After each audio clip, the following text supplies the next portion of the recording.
ঈদ গেল, হ্যাঁ, এরই মধ্যে তিনি ধরেন খরচাপাতি জি গটো চালান, বুঝছেন, এরই মধ্যে তিনি খরচাপাতি করছি। দুটো সওয়াল আছে ঢাকা, হ্যাঁ, তারা আইলো, তারা মানে যে আছে আমার চারানা পয়সাও দেয় নাই। আসসালামু আলাইকুম প্রিয় বন্ধুরা, আজকেও কিন্তু চলে এসেছি মফিজ মোড়।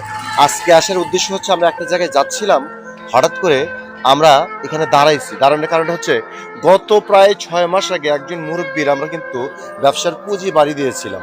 তো আমরা কিন্তু আজকে তার কাছে যাব, আমরা শুনবো, বিস্তারিত শুনবো যে আসলে তার ব্যবসা কেমন চলছে সেই বিষয়টা নিয়ে। আমরা কিন্তু সেই মুরব্বীর দোকানের দিকে যাচ্ছি।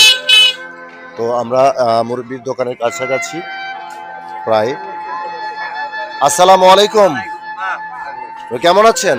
ইনশাআল্লাহ একটু এদিকে আসেন, মুরব্বীর সাথে একটু কথা বলি আমরা। ভালো আছেন তাই না? কি অবস্থা, ব্যবসা বাণিজ্যের কি অবস্থা? অবস্থা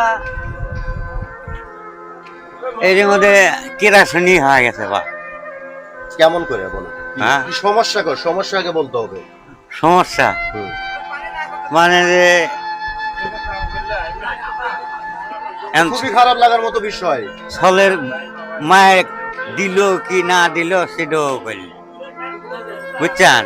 ছোট্ট ওই যে মোবাইল একটা কিনছিল কিস্তির উপর তিন, বুঝেন কথা। যাই হোক শোনেন, হ্যাঁ, আজকে আমি আসছি হচ্ছে আচ্ছা কোন, আপনার দোকানে আসলাম। আচ্ছা, আপনাকে গত কয় মাস আগে, 5-6 মাস আগে হ্যাঁ। পুঁজি বাড়িয়ে দিয়েছিলাম। হ্যাঁ ভালোই, হ্যাঁ কথা বুঝেন? হ্যাঁ দিছেন। আজকে এসে দেখতেছি আপনার দোকানে মালামাল নাই। আমি তো প্রতিদিন আসবো না আপনাকে দেওয়ার জন্য, কথাটাকে বুঝতে হবে। আচ্ছা, আমি কি প্রতিদিন আসবো আপনার বাজারে, তাকে আমি এসে মাল উঠে দেব? কথা বুঝতে হবে। তার ছেলেরা আছে বলে, তার ছেলেরা কি করে? ঢাকা থাকে। ঢাকায় থাকে। ঈদের মধ্যে আসছে, তো দাদা তো 500-1000 টাকা হাতে দিতে পারতো। তা দেয় না তো এখন, কেন দেয় না? এখন হ্যাঁ? সমস্যাই হইল। আমি তো প্রতিদিন আসবো না তাকে দেওয়ার জন্য। এই যে আমি যাচ্ছিলাম, দেখে তার দোকানে মালামাল নাই, আমার কাছে একটু খারাপ লাগলো।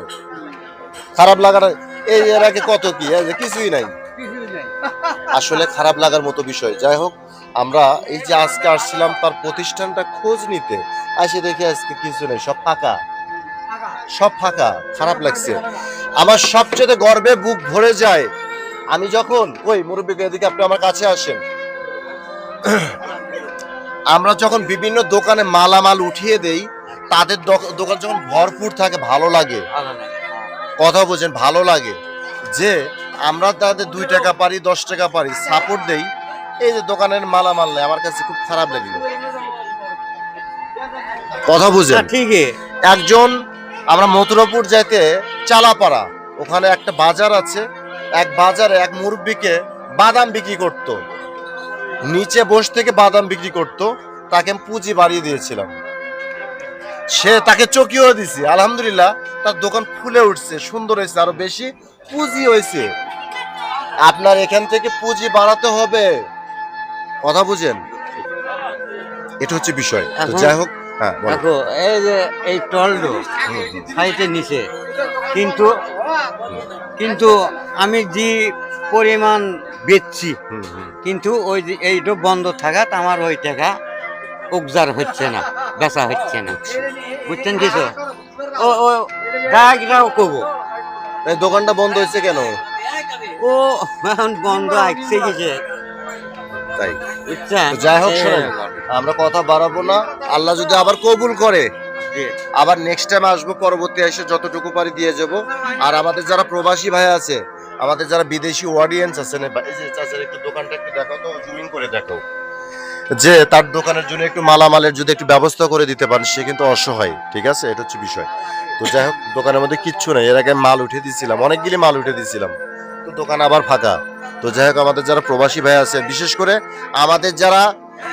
আমাদের যারা চিকাশি মফিজ মোড়ের বিশেষ করে ধনাঢ্য ব্যক্তি আছেন, কোটিপতিরা আছেন, তারাও যদি একটু সুদৃষ্টি দেয়, আপনি তো গুটি লাল হয়ে যাবে, হ্যাঁ, মালামাল হয়ে যাবে, সেটাই তো, তাই না? কিন্তু দেয় না, তাই না?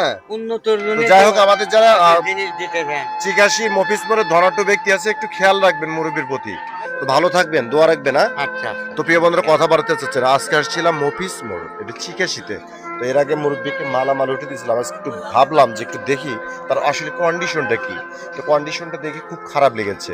তো যাই হোক আমরা পরবর্তী তাকে মুরব্বীকে মাথায় রাখলাম, যতটুকু সাপোর্ট পারি দেবো ইনশাল্লাহ। তো প্রিয় বন্ধুরা কথা বাড়তে চাচ্ছেন আমার নতুন পেজ সোহেল ভাই 017, আমার পেজটি অবশ্যই ভিজিট করে দেখবেন। পেজের ভিডিও ভালো লাগলে অবশ্যই লাইক করবেন, শেয়ার করবেন, পাশে থাকবেন।